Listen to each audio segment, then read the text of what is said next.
কেন মানুষ সুদ খায়? সুদকে আল্লাহ তাআলা হারাম বলার পরেও কেন মানুষে সুদ খায়? ঘুষ মানুষ কেন খায়? আল্লাহ হারাম বলার পরেও কেন মানুষ ঘুষ খায়? আল্লাহ তাআলা পর্দার মধ্যে চলার আদেশ করার পরেও কেন মানুষ বেপরদায় চলে? মানুষকে কষ্ট দেওয়া নিষেধ করার পরেও কেন এক মানুষ অপর মানুষকে কষ্ট দেয়? ইয়েতিমের সাথে ভালো আচরণ করার কথা আদেশ করার পরেও কেন মানুষ ইয়েতিমের সাথে খারাপ আচরণ করে? মানুষ কেন আল্লাহর আদেশকে অমান্য করে বান্দার হক নষ্ট করে? কেন পাপাচারের মধ্যে লিপ্ত থাকে? এর কারণ কি? আল্লাহ তাআলা এর পরের আয়াতে আমাদেরকে জানায় দেন, এই সীমা লঙ্ঘনকারীরা শরীয়তের সীমা লঙ্ঘন করার অন্যতম কারণ হলো আসারাল হায়াতাদ দুনিয়া, দুনিয়ার জিন্দেগিকে তারা প্রাধান্য দেয় বেশি। তারা মনে করে দুনিয়াই আমার শুরু, দুনিয়াই আমার শেষ। কিন্তু কোন মুমিন এই দুনিয়াকে শেষ বলতে পারে না। এটা তো তার গোটা জিন্দেগির একটা অন্যতম স্বল্প একটা সময়, অতি স্বল্প।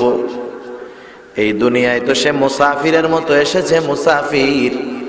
এখান থেকে আজ অথবা কাল তাকে ফিরে যেতে হবে। সে এই দুনিয়াটাকে আসল মনে করে না। এই জন্য দুনিয়াকে পাওয়ার জন্য, দুনিয়ার জন্য কারো সাথে শত্রুতা করে না, গুনার কাজ করে না। সে দুনিয়াকে প্রাধান্য দিয়ে আল্লাহর শরীয়তকে, দ্বীনকে সে অবহেলা করে না।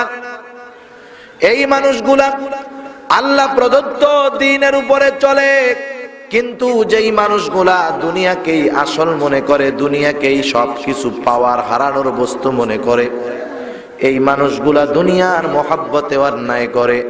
কিন্তু দুনিয়াকে আসল মনে করা এটা মুমিনের খাসলাত নয়। দুনিয়াকে আসল মনে করা, দুনিয়াকে শেষ মনে করা এটা নাস্তিক মুরতাদদের খাসলাত। আলহামদুলিল্লাহিল্লাযী হাদানা লিল ইসলাম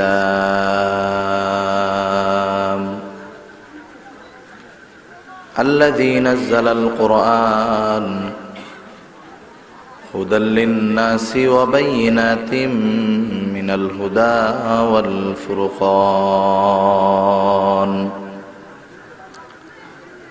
وخلق الإنسان وكرمه وعلمه من البيان ما لم يعلم فسبحان الذي لا يحصى امتنانه باللسان ولا بالقلم ونشهد أن لا إله إلا الله وحده لا شريك له ونشهد أن سيدنا وسندنا وحبيبنا وطبيبنا وأولانا ومولانا محمد صلى الله تعالى عليه وعلى آله وأصحابه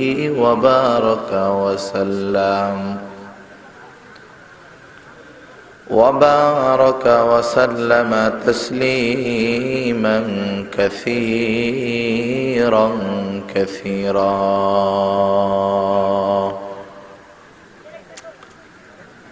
الذي أرسله الله تعالى ورسوله بالحق بشيرا ونذيرا وداعيا إلى الله بإذنه سراجا وقمرا منيرا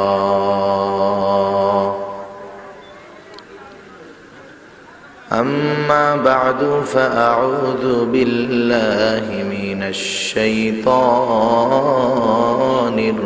الرجيم بسم الله الرحمن الرحيم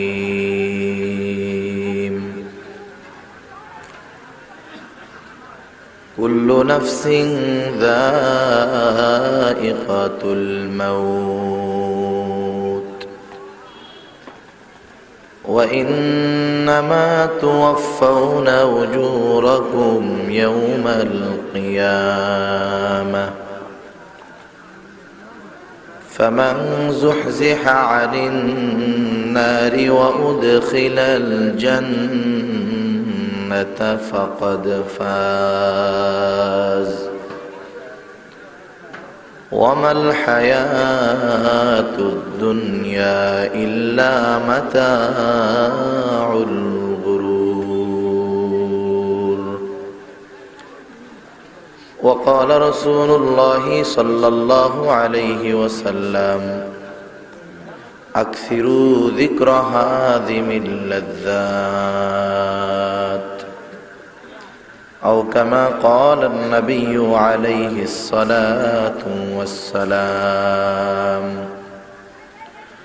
صدق الله العلي العظيم وصدق رسوله النبي الكريم ونحن على ذلك من الشاهدين والشاكرين والحمد لله رب العالمين. سبحانك لا علم لنا إلا ما علمتنا إنك أنت العليم الحكيم. আমরা মুহাব্বতের সাথে সবাই দুরূদ শরীফ পাঠ করি। আল্লাহুম্মা সাল্লি আলা মুহাম্মাদিন ওয়া আলা আলি মুহাম্মাদ কামা সাল্লাইতা আলা ইব্রাহিম ওয়া আলা আলি ইব্রাহিম ইন্নাকা হামিদুম মাজিদ। اللهم بارك على محمد وعلى آل محمد كما باركت على إبراهيم وعلى آل إبراهيم إنك حميد مجيد. محمد يا कर कुफर को मिटाया,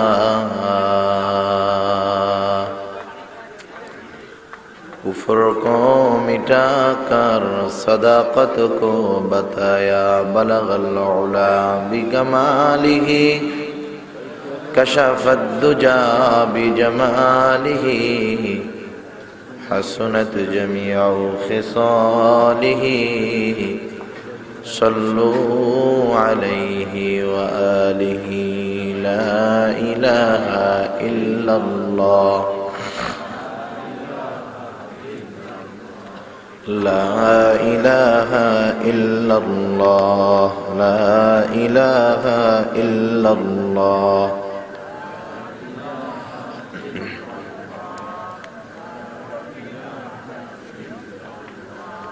ला इलाहा इल्लल्लाह ला इलाहा इल्लल्लाह ला इलाहा इल्लल्लाह मुहम्मदुर रसूलुल्लाह सल्लल्लाहु अलैहि वसल्लम। अल्हम्दुलिल्लाह, ঐতিহ্যবাহী চাঁদপুর জেলার অন্তর্গত মহামায়া মান্দারি মোহাম্মদিয়া দারুল উলুম মাদ্রাসা ও ইয়াতিমখানার উদ্যোগে অত্র প্রতিষ্ঠানের প্রতিষ্ঠাতা মরহুম মাওলানা আব্দুল কাদের রহমতুল্লাহি আলাইহির রুহের মাগফিরাত ও হাফেজ ছাত্রদের পাগড়ি প্রদান উপলক্ষে আজকের এই আলোচনা সভা ও দোয়া মাহফিলের সম্মানিত শ্রদ্ধেয় সভাপতি, আমন্ত্রিত উলামায়ে কেরাম, সামনে উপস্থিত মুরব্বিয়ানে কেরাম, সমবয়সী যুবক বন্ধু, স্নেহের ছোট ভাই এবং পর্দার অন্তরালে অবস্থানরত সম্মানিত শ্রদ্ধেয় মা ও বোন, আল্লাহ রাব্বুল আলামিনের রহমতে এতক্ষণ পর্যন্ত আপনারা হযরত মাওলানা মুফতি আব্দুল হালিম সাহেব হাফিজাহুল্লাহ হযরতের জবান থেকে বহুত দামি কথা শ্রবণ করেছিলেন। আল্লাহ তাআলা হযরতের জবানের মধ্যে, হায়াতের মধ্যে আল্লাহ তাআলা আরো বরকত দান করেন। সকলে বলি আমিন। যে মহান মালিক দ্বীনি আলোচনা করবার এবং শ্রবণ করবার লক্ষ্যে আমাদেরকে এখানে একত্রিত হওয়ার তৌফিক দিলেন, সেই মালিককে খুশি করার জন্য মহব্বতের সাথে জবান খুলে অন্তর থেকে আমরা একবার কালিমাতুশ শুকর পাঠ করি, আলহামদুলিল্লাহ। অগণিত দুরূদ ও সালাম সৈয়দুল আম্বিয়া, আশরাফুল আম্বিয়া, খাতামুল আম্বিয়া, বিশ্ব নবী, শেষ নবী, শ্রেষ্ঠ নবী মুহাম্মদুর রাসূলুল্লাহ সাল্লাল্লাহু আলাইহি ওয়াসাল্লামের প্রতি। আল্লাহ তাআলা আমাদেরকে এখানে আসার জন্য কবুল করেছেন, তাই আসতে পেরেছি। কি বলেন? আল্লাহ যদি তৌফিক না দিতেন আমরা এখানে আসতে পারতাম না। দুনিয়াতে আমরা যারা মুসলমান আছি আর কি, নিজেদেরকে ইমানদার দাবি করি। অধিকাংশ ইমানদার, অধিকাংশ মুসলমান পাপ কাজ করে, এইটা পাপের কাজ জানার পরেও। দুনিয়ার মধ্যে যারা বিড়ি সিগারেট খায়, আছে না এরকম মানুষ? যারা খায় এরা সবাই জানে বিড়ি সিগারেটের মধ্যে ক্ষতি আছে, কারণ প্রতিটা সিগারেটের প্যাকেটের গায়ে লেখা থাকে ধূমপান স্বাস্থ্যের জন্য ক্ষতিকর, না হয় ধূমপানে ক্যান্সার হয়, ধূমপানে ফুসফুসে ক্যান্সার হয়, ধূমপানে মৃত্যু ঘটায়, লেখা থাকে কি থাকে না? এরপরেও, এত বিপদ জানার পরেও ধূমপায়ীর সংখ্যা দিন দিন বাড়ে না কমে? বাড়ে। এত বড় ক্ষতি এটা জানার পরেও মানুষে খায়, যেটা খাইলে মৃত্যু হতে পারে। অনুরূপভাবে আমাদের মানুষের অভ্যাস এরকম, আমরা যেটা জানি ভালো সেটা করি কম, যেটা জানি গুনাহ সেটা করি বেশি। যেমন দুনিয়ার মধ্যে সবচাইতে উত্তম জায়গা কোনটা জানেননি? হ্যাঁ, মসজিদ হলো দুনিয়ার মধ্যে সবচাইতে উত্তম জায়গা, আর সবচাইতে নিকৃষ্ট জায়গা বাজার। লোকের সংখ্যা আপনাদের এলাকায় বাজারে বেশি না মসজিদে বেশি? বাজারে বেশি। আজকে মাহফিল হইতেছে, এই জায়গায় দিনের মাহফিল হয়, ওই পাশে দোকান আছে, এটা দামি না ওইটা দামি? এইটা দামি। লোক এই জায়গায় বেশি না ওই জায়গায় বেশি? ওই জায়গাতে আধা ঘন্টা গাড়ি নিয়েই আসা যায় না, এত জ্যাম, এত মানুষ।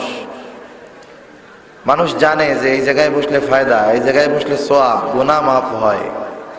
এরপরেও দিনের কাজের থেকে দূরে, গুনার কাজ থেকে কাছে। একই অপরাধ দুইজন ব্যক্তি করছে, বিচারকের সামনে হাজির করা হলো, দুইজনই একই অপরাধী। একজনের ব্যাপারে জানা গেল এটা যে খারাপ কাজ, অপরাধমূলক কাজ, ও জানেই না।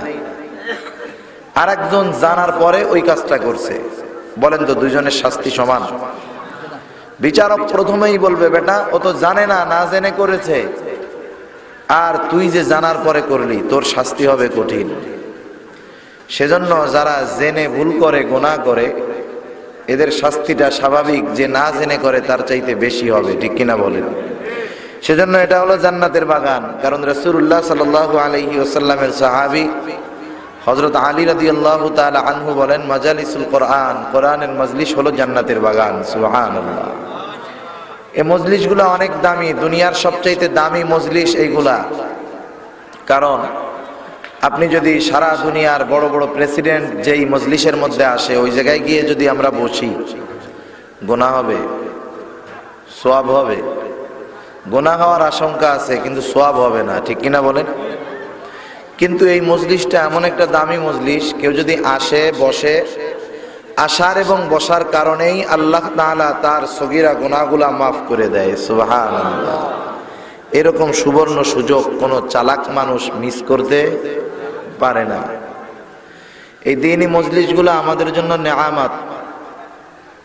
আজকে দুনিয়াব্যাপী অন্যান্য রাষ্ট্রের মধ্যে খোঁজ নেন, ভারতীয় উপমহাদেশ ছাড়া এই পদ্ধতিতে দ্বীনি মজলিস, দ্বীনি মাহফিল খুব কমই হয়। কিছু কথা ইমানের দাবি রাখে, এজন্য বলার প্রয়োজন, এজন্য বলি। আমরা আমাদের ইসলামের দুনিয়াবি কেন্দ্র মনে করি মক্কা মদিনাকে, ঠিক কিনা বলেন? আজকে মক্কায় যারা শাসক, আরবের যারা শাসক, এরা ইসলাম বিদ্বেষী এমন এমন কিছু কাজ করতেছে যা অকল্পনীয় ব্যাপার। তারা আমার আপনার নবীর পবিত্র ভূমি, কোরআন নাজিলের ভূমি, এই দেশকে ওপেন জোন বানাতে চায় বিদেশি পর্যটকদের জন্য। তারা সমুদ্র সৈকতকে ওপেন করে দিতে চায়, যেই জায়গায় উলঙ্গ হয়ে নারীরা ঘোরাফেরা করবে, কেউ কিছু বলবে না। এই পরিকল্পনা চলতেছে নবীর দেশে। প্রতিবাদ শুনছেননি? কোনোদিন মিটিং হয়েছে, মিছিল হয়েছে? শুনছেন? কেউ শুনেন নাই যে প্রতিবাদ কেউ করেছে।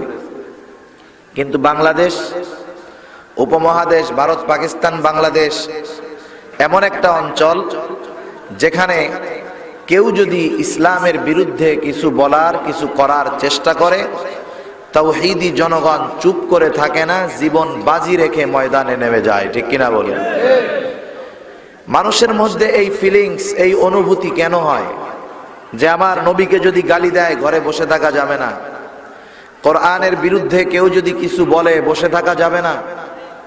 বরং এতটুকু অনুভূতি মানুষের মধ্যে হয়, যেই যুবকটা ঠিকমতো জুমার নামাজও পড়ে না, যখন কেউ নবীকে গালি দেয়, ওই গালির প্রতিবাদ করার জন্য ওই বেনামাজি যুবকটাও মিছিলের প্রথম কাতারে থাকে। ঠিক কিনা বলেন? এই এতটুকু ইমানের অনুভূতি। কারণ একটা মানুষের ইমান যে আছে বুঝবে কেমনে? একটা মানুষের ইমান আছে এটা বোঝা যাবে তখন যখন তার খারাপ কাজ তাকে কষ্ট দিবে, তার নেকের কাজ তাকে আনন্দ দিবে। বোঝা যাবে যে না, এর ইমান ঠিক আছে। আর যেটা পাপ কাজ করবে সাথে গর্ব করবে। আছে না এরকম কিছু মানুষ?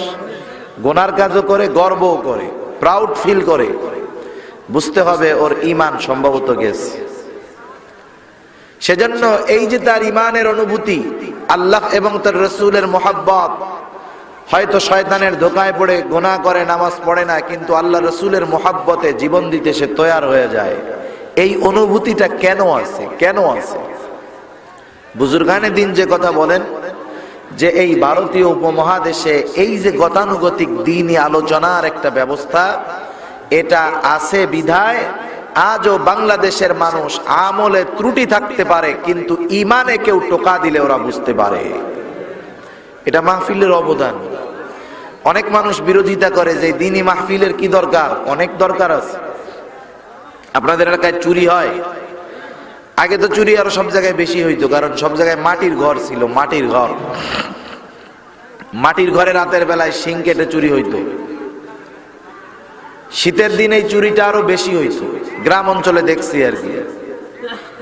চোর যখন কারো বাড়িতে আসে, সে আগে নিশ্চিত হয় যে এই বাড়ির মানুষ সজাগ নাকি ঘুম। চোরদের তো ট্রেনিং আছে, ওরা বুঝতে পারে যে আওয়াজের একটা মাত্রা আছে, এতটুকু আওয়াজ হওয়ার পরেও যদি ঘরের মানুষ জাগ্রত না হয়, ওরা নিশ্চিত হয় যে এই ঘরে টেনশন ছাড়া চুরি করা যাবে। এজন্য বিভিন্ন পদ্ধতি তারা অবলম্বন করে। টিনের ঘর যদি থাকে, টিনের উপরে জোরে মাটির চাক বা ইটের পাথর নিক্ষেপ করে। স্বাভাবিক যখন আওয়াজ হয়, ঘরের মানুষ যদি সজাগ থাকে, আওয়াজ হইলে কি বলে, এই কেরে, ঠিক না?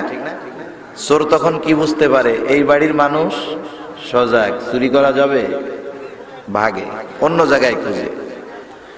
যেই জায়গায় আওয়াজ হওয়ার পরেও, 2-3 বার আওয়াজ দেওয়ার পরেও কোনো সাড়া শব্দ নাই, চোর তাদের ভাষায় আল্লাহর শুকরিয়া আদায় করে যে আজকে কাম এই জায়গায় সারা যাবে। ঠিক কিনা বলেন? মনে করেন কোন একটা ঘরের মধ্যে এমন একটা লোক আছে, যেই লোকটার হাত পা সব অবশ, চোখেও দেখে না, কানেও শুনে না। এই লোকটার শুধু মৃত্যু বাকি, আর কিছুই না। ঘরের মধ্যে পড়ে আছে, কথাও বলতে পারে না, কানেও শোনে না, চোখেও দেখে না, হাতে পায়েও বল নাই, নিজে খাইতেও পারে না, বিছানার মধ্যে প্রস্রাব পায়খানা করে। এমন মানুষ যদি কারো ঘরে থাকে, অনেক সময় সুস্থ মানুষ তার সেবা করতে করতে অসুস্থ হয়ে যায়। ঠিক কিনা বলেন? তারে নিয়ে মানুষে পেরেশানিতে থাকে, বলা বলি করে, দেখ এই লোকটা বাইসা থেকে ওগো আরো কষ্ট দিতেছে। মনে করেন এমন একটা মানুষ কারো ঘরে আছে, রাত ভর খালি খুক খুক খুক খুক কইরা কাশে। আছেন এরকম অসুস্থ মানুষ?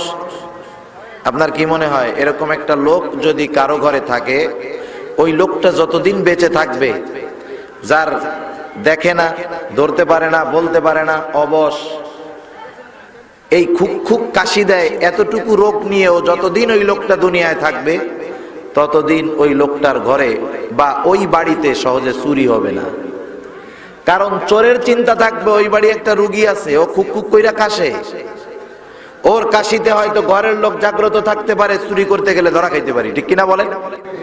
এই লোকটার কোনো দাম নাই, লোকটা শুধু কাশতেই পারে, আর কিছু করতে পারে না, নামাজ রোজা তো বহুত দূর, এটা তো অচেতন।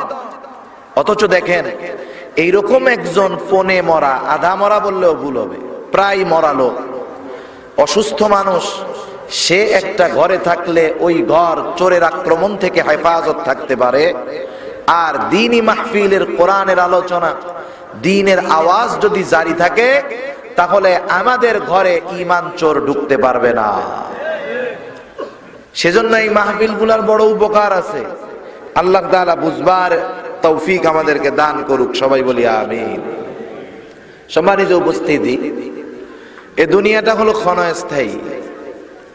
দুনিয়ায় যেহেতু ক্ষণস্থায়ী, দুনিয়ার মধ্যে যা কিছু আছে সব কিছু ক্ষণস্থায়ী।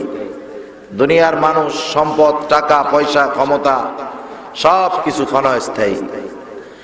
আখিরাত হলো চিরস্থায়ী। এই কারণে আখিরাতের লাভ, লস, সম্মান, অপমান সব চিরস্থায়ী।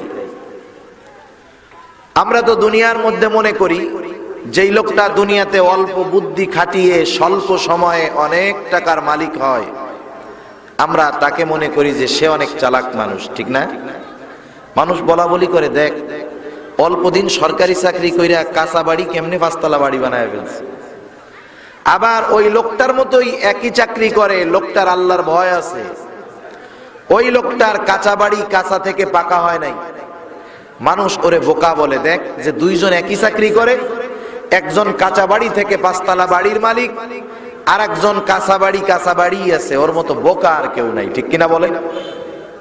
আমরা মনে করি দুনিয়ার সফলতা, দুনিয়ার টাকা পয়সা, প্রভাব প্রতিপত্তি, এগুলো মনে হয় সফলতার লক্ষণ। তা নয়। আল্লাহ তাআলা বলেন সফল তো সে যে জাহান্নাম থেকে বেঁচে জান্নাতে যাবে। সুবহানাল্লাহ বলে। কারণ সে জান্নাতে যা পাবে সেটা হবে চিরস্থায়ী, ওই লোকটাই হবে সফল। সেজন্য আমরা আল্লাহ রাসূল সাল্লাল্লাহু আলাইহি ওয়াসাল্লামের ভাষায় সফল হতে চাই। আল্লাহ রাসূল সাল্লাল্লাহু আলাইহি ওয়াসাল্লাম বলেন, চালাক তো সে, সফল তো সে যে ক্ষণস্থায়ী দুনিয়া দিয়ে চিরস্থায়ী জান্নাতের মালিক হয়ে যায়। আল্লাহ আমাদের সবাইকে রাসূল সাল্লাল্লাহু আলাইহি ওয়াসাল্লামের ভাষায় চালাক হওয়ার তৌফিক আল্লাহ দান করুক, সকলে বলি আমিন। যাই হোক, দুনিয়ার সফলতা যদি অর্জন করতে হয়, আখিরাতের সফলতা যদি অর্জন করতে হয়, তাহলে আল্লাহ এবং তার রাসূলের যেই সীমা আমাদের জন্য নির্ধারণ করে দিয়ে গেছেন, শরীয়ত, দ্বীন, এর আয়তায় আমাদেরকে থাকতে হবে। কারণ একটা মানুষ সুদ খায়, সে মুসলমান যে, তার জন্য সুদ হারাম, যে মুসলমান না তার জন্য সুদ হারাম না, সে যা করে করুক। কিন্তু আমি আপনি যখন ঈমান এনেছি, মুখ দিয়ে বলেছি আল্লাহ ছাড়া কোনো ইলাহ নাই, নবীকে আমি আপনি নবী বলে স্বীকৃতি দিয়েছি, বলেছি মুহাম্মাদুর রাসূলুল্লাহ সাল্লাল্লাহু আলাইহি ওয়াসাল্লাম আল্লাহ তাআলার রাসূল, এই স্বীকৃতি যখন আমি দিয়েছি, তখন আমার একটা পদবি লেগে গেছে, আমার পদবি হয়ে গেছে মুমিন। কি হয়েছে বলেন? মুমিন। যেমন একটা বাহিরের ছেলে যখন প্রতিষ্ঠানে এসে ভর্তি হয়, ভর্তি ফর্ম পূরণ করার পর ফর্মের পিছনে কিছু নির্দেশাবলী লেখা থাকে। এই নির্দেশাবলী সে পড়ে, লেখা থাকে যে এই প্রতিষ্ঠানের এই আইন মানতে, এই আইন মানতে বাধ্য থাকবো। যদি আমি এগুলার ব্যতিক্রম কোনো কিছু করি, প্রতিষ্ঠান আমার ব্যাপারে যেই ব্যবস্থা খুশি গ্রহণ করার অধিকার রাখে, ঠিক কিনা? এবার নিচে সিগনেচার করে দেওয়া হয়। ওই ছেলেটা বাইরে তার অবস্থা ছিল একরকম, কিন্তু মাদ্রাসায় ভর্তি হওয়ার পর সে নিজের ইচ্ছা মতো খাইতে পারে না, নিজের ইচ্ছা মতো যখন মন চায় ঘুমাইতে পারে না, নিজের ইচ্ছা মতো যখন মন চায় খেলাধুলা করতে পারে না, পারে। ওর প্রতিটা কাজের একটা লিমিটেশন থাকে, সময় থাকে। অনুরূপভাবে কোন মানুষ যখন ঈমান আনে, ঈমান আনার পর সে যা মন চায় করতে পারে না, যেটা মন চায় খাইতে পারে না, যেখানে মনে চায় যাইতে পারে না, তার জীবন একটা গণ্ডির ভিতরে চলে আসে। তার জীবনটা চলে আল্লাহ এবং তার রাসূলের নির্দেশিত পথে, ঠিক কিনা বলি? সীমানার ভিতরে চলে আসে। আর যেই লোকগুলা নিজেদেরকে ঈমানদার দাবি করার পরেও আল্লাহ প্রদত্ত সীমানার বাইরে চলে যায়, মন যা চায় তাই করে, এদেরকে বলা হয় সীমা লঙ্ঘনকারী। আল্লাহ তাআলা এই লোকগুলোর ব্যাপারে বলেন, ফাআম্মা মান তাগা ওয়া আসারাল হায়াতাদ দুনিয়া ফাইন্নাল জাহিমা হিয়াল মাওয়া। আল্লাহ রাব্বুল আলামিন বলেন, ফাআম্মা মান তাগা, যে সীমা লঙ্ঘন করলো, আল্লাহ প্রদত্ত সীমানা লঙ্ঘন করলো, ঈমান আনার পরে তাকে যে একটা সীমানা দিয়ে দেওয়া হয়েছিল সে সেটা অতিক্রম করলো। আল্লাহ তাআলা এরপরে জানায় দেন কেন মানুষ সীমা লঙ্ঘন করে, সীমা লঙ্ঘন করার কারণ কি, কেন মানুষ সুদ খায়, সুদকে আল্লাহ তাআলা হারাম বলার পরেও কেন মানুষে সুদ খায়, ঘুষ মানুষ কেন খায়, আল্লাহ হারাম বলার পরেও কেন মানুষ ঘুষ খায়, আল্লাহ তাআলা পর্দার মধ্যে চলার আদেশ করার পরেও কেন মানুষ বেপরদায় চলে, মানুষকে কষ্ট দেওয়া নিষেধ করার পরেও কেন এক মানুষ অপর মানুষকে কষ্ট দেয়, ইয়েতিমের সাথে ভালো আচরণ করার কথা আদেশ করার পরেও কেন মানুষ ইয়েতিমের সাথে খারাপ আচরণ করে, মানুষ কেন আল্লাহর আদেশকে অমান্য করে বান্দার হক নষ্ট করে, কেন পাপাচারের মধ্যে লিপ্ত থাকে, এর কারণ কি? আল্লাহ তাআলা এর পরের আয়াতে আমাদেরকে জানায় দেন এই সীমা লঙ্ঘনকারীরা শরীয়তের সীমা লঙ্ঘন করার অন্যতম কারণ হলো আসারাল হায়াতাদ দুনিয়া, দুনিয়ার জিন্দেগিকে তারা প্রাধান্য দেয় বেশি। তারা মনে করে দুনিয়াই আমার শুরু, দুনিয়াই আমার শেষ। কিন্তু কোন মুমিন এই দুনিয়াকে শেষ বলতে পারে না, এটা তো তার গোটা জিন্দেগির একটা অন্যতম স্বল্প একটা সময়, অতি স্বল্প।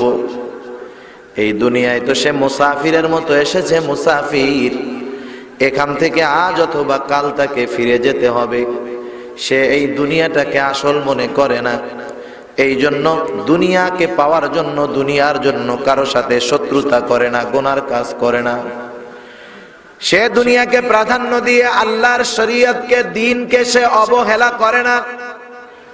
এই মানুষগুলা আল্লাহ প্রদত্ত দ্বীনের উপরে চলে, কিন্তু যেই মানুষগুলা দুনিয়াকেই আসল মনে করে, দুনিয়াকেই সবকিছু পাওয়ার হারানোর বস্তু মনে করে, এই মানুষগুলা দুনিয়ার মহব্বতে অন্যায় করে। কিন্তু দুনিয়াকে আসল মনে করা এটা মুমিনের খাসলাত নয়। দুনিয়াকে আসল মনে করা, দুনিয়াকে শেষ মনে করা, এটা নাস্তিক মুরতাদদের খাসলাত। কারণ নাস্তিকেরা বলে এই দুনিয়াই শেষ, মারা যাওয়ার পরে আমরা পচে গলে প্রকৃতির সাথে মিশে যাব, আমাদের আবার পুনরায় পুনরুজ্জীবিত হতে হবে না। সেজন্য তারা স্লোগান দেয়, তারা মানুষের অন্তরের মধ্যে এই কথাটা ঢুকায় দিতে চায়, দুনিয়াটা মস্ত বড়, খাও দাও ফুর্তি করো। এটা নাস্তিক মুরতাদদের স্লোগান। ওরা এই দুনিয়ার মজা মানুষকে গ্রহণ করতে বলে, এই জন্য শরীয়ত তথা আল্লাহ এবং তার রাসূলের আদেশ নিষেধের কোনো তোয়াক্কা তারা করে না। সেই কথাই আল্লাহ জানায় দেন, শুনে নাও দুনিয়ার মানুষ, শুনে নাও, যেই মানুষগুলা শরীয়তের সীমা লঙ্ঘন করে, এর করার কারণ হলো তারা দুনিয়াকে প্রাধান্য দেয়। যারা দুনিয়াকে প্রাধান্য দিয়ে শরীয়তের বহির্ভূত কর্মকাণ্ড করে, আল্লাহ তাআলা বলেন ফাইন্নাল জাহিমা হিয়াল মাওয়া, আখিরাতে তাদের আবাসস্থল হবে জাহান্নাম। আল্লাহ রাব্বুল আলামিন এইবার বলেন যারা দুনিয়াকে প্রাধান্য দেয় না, মন যা চায় তা করে না, আল্লাহ তাআলা তাদের কথা বলেন ওয়া আম্মা মান খাফা মাকাম রাব্বিহ, যে আল্লাহর সামনে দণ্ডায়মান হওয়াকে ভয় করে, তথা তার অন্তরের মধ্যে সর্ব অবস্থায় এই চিন্তা থাকে যে একটা দিন আমাকে আল্লাহর সামনে দাঁড়াতে হবে, আমার গোটা জীবনের নেক আমল বদ আমলের হিসাব আল্লাহর সামনে দিতে হবে।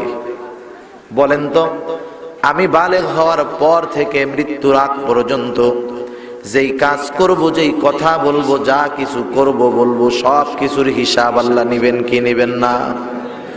আমার প্রতিটা কর্মের হিসাব আল্লাহ তাআলা নিবেন। শুধু তাই নয়, আল্লাহ রাব্বুল আলামিন দুনিয়ার আমলের উপরে, কর্মের উপরে সেই দিন আমার বিচার করবেন। আল্লাহ বলেন, ওয়ানাযউল মাওয়াজিনাল কিসত লিয়াউমিল কিয়ামা ফালা তুযলামু নাফসুন শাইআ ওয়া ইন কানা মিসকালা হাববাতিন মিন খারদালিন আতাইনা বিহা ওয়া কাফা বিনা হাসিবিন।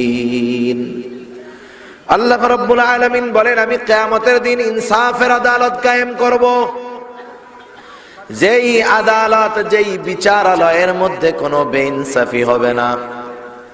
দুনিয়ার আদালত, এর মধ্যে ইনসাফ নাই, শুধু বেইনসাফিতেই ভরা। ঠিক কিনা বলেন? ন্যায় বিচার পাওয়া বড় কঠিন, কিন্তু আল্লাহ তাআলা বলেন আমার আদালত হবে ন্যায়ের আদালত। ফালা তুযলামু নাফসুন শাইআ, কারো উপরে ন্যূনতম অল্প পরিমাণও জুলুম করা হবে না, অত্যাচার করা হবে না। আল্লাহ তাআলা এরপরে বলেন, ওয়া ইন কানা মিসকালা হাববাতিন মিন খারদালিন আতাইনা বিহা। দুনিয়ার মধ্যে কেউ যদি সরিষা দানা পরিমাণ নেক আমল অথবা বদ আমল করে থাকে, সেই বদ আমল, নেক আমল দিনের আলোতে হোক আর গহীন অন্ধকারে হোক, আল্লাহ বলেন আতাইনা বিহা, ওই আমলকে আমি আল্লাহ হাজির করব। শুধু তাই নয়, তার আমলের উপরে তার হিসাব নিকাশ করা হবে বিনা হাসিবিন। দুনিয়ার শুরু থেকে নিয়ে শেষ পর্যন্ত যত মানুষ আসবে, সব মানুষের হিসাব নেবেন কে? জোরে বলেন, আল্লাহ নেবেন। আল্লাহ বলেন হিসাব নেওয়ার জন্য আমি আল্লাহই যথেষ্ট। সুবহানাল্লাহ। তাহলে প্রতিটা মানুষকে দাঁড়াতে হবে কার সামনে?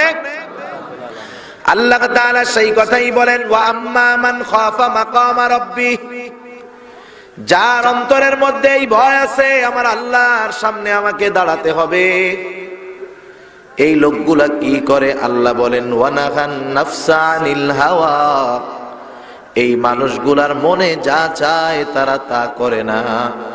কারণ ওই মানুষগুলার হিসাব থাকে, আমি যাই করি, যাই বলি, আমার প্রতিটা কর্মের, প্রতিটা কথার হিসাব আমার আল্লাহ তাআলা নিবে।